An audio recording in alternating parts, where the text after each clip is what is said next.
6h48 sur France Inter, on prend l'air avec lui, Anthony Bélanger. Oui. Ce matin, vous nous emmenez au Maroc, qui va bientôt avoir son satellite espion. Et oui, ce sera le 8 novembre prochain lorsqu'une fusée Vega lancera depuis Kourou le Marocain EOSat 1, un beau bébé d'une tonne capable d'observer une bande de terre large de 800 km de large en haute résolution, c'est-à-dire à 70 cm près.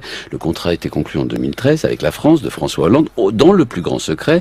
Il a coûté 500 millions d'euros au royaume chérifien. Il sera placé en orbite à 695 km d'altitude. Bref, un véritable petit bijou de technologie, mais surtout le Maroc devient le 3e pays africain à disposer d'un satellite espion après l'Égypte et l'Afrique du Sud. Et ils vont observer quoi, les Marocains? Eh ben, c'est bien le problème. Le Maroc a 2 ennemis et un ami trop pressant. Ces 2 ennemis sont l'Algérie et les Sahraouis, évidemment. Avec ce satellite, les Marocains pourront tous avoir des positions de l'armée algérienne et de celles des insurgés sahraouis au Sahara occidental. Rien que cette perspective rend fou l'Algérie.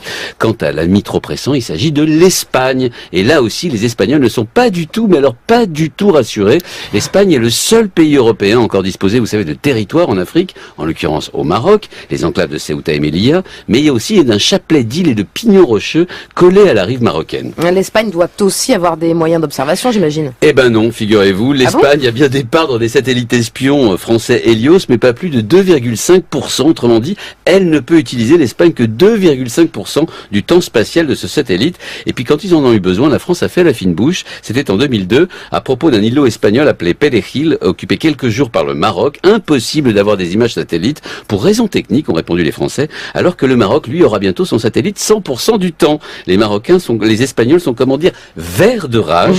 Avant de pouvoir disposer des mêmes avantages, l'armée espagnole devra attendre plusieurs années. Pendant ce temps, l'ami et l'allié marocain pourra les espionner grâce à la France en toute liberté. Tout va bien.